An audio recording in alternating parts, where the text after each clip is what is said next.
So Ganesh said, only uninterrupted dictation, if you do, I will write. If you pause somewhere, once I keep my pen down, I will not write again. So sage Vyasa spoke uninterrupted. It went on for months on end. Ganesh wrote without missing a single word, the best stenographer you can have. He is the symbol of human intellect. This is very symbolically right, because this is the nature of your intellect. You can use it to consciously imagine something.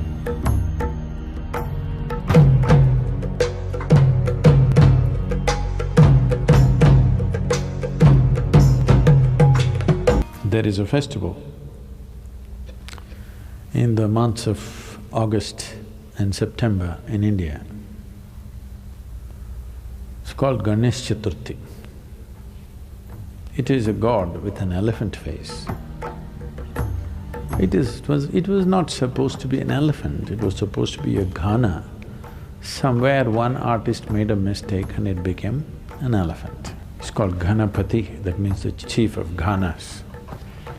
So, they will make an image of Ganesh with clay, unburnt, and then they will paint him up nicely. Some people do without paint, some people will do with paint. And then they will worship him and huge music festivals happening around him, big events. Some people build huge ones, 108 feet tall, big ones. But after that period is over, usually 1 week, 15 days, in different places, different times, then they will go and drown it in the lake or in the ocean, so that God dissolves. Create a god, create a frenzy around him, make him your entire life. For those 15 days or 1 month, there's nothing else but Ganesh. We eat what he eats, we only like what he likes, everything is about him, but then one day we'll dissolve him. Once he's dissolved, he's done. It's the only culture which is still conscious that God is our making. So, he is the symbol of intellectual activity, because he wrote great scriptures, and the sage who dictated the scriptures to him, the challenge for him from Ganesh was, he should not pause in the dictation. He must continuously speak and he will continuously write. He said, if you pause, I won't write further.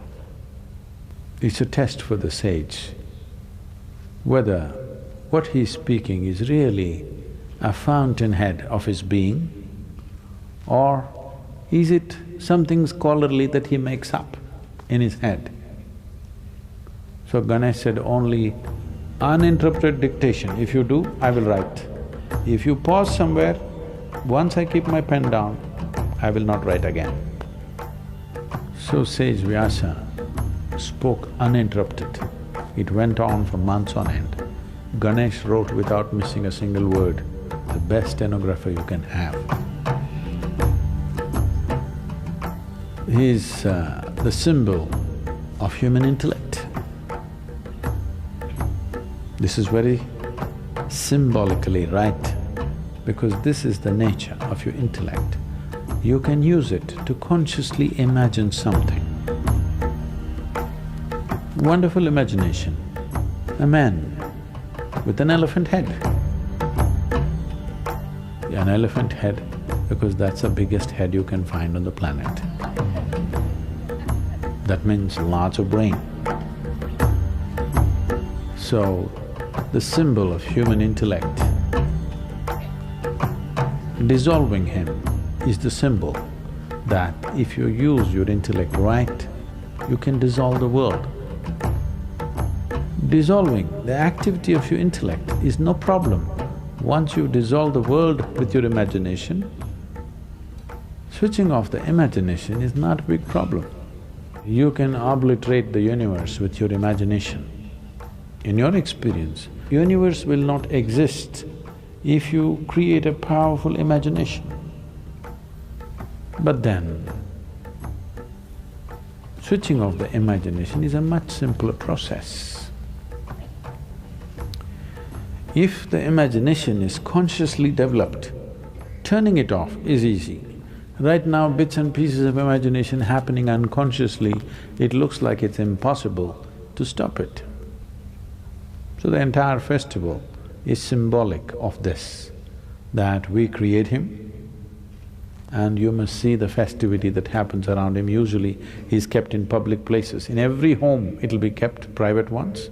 Apart from that, on the streets, big ones, many streets will be blocked for this 15 days to 30 days, traffic stopped, everything. He will be sitting right in the middle of the street, big celebrations, music, stuff happens around it, people live around him for this period. But when the time comes, they just go dissolve him and that's about it. He's done. Next 1 year, nobody thinks about it.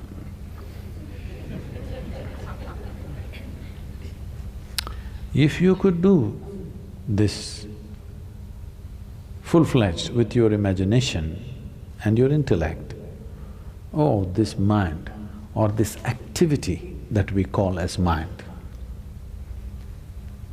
I want you to get this clearly. Your mind is not an absolute thing.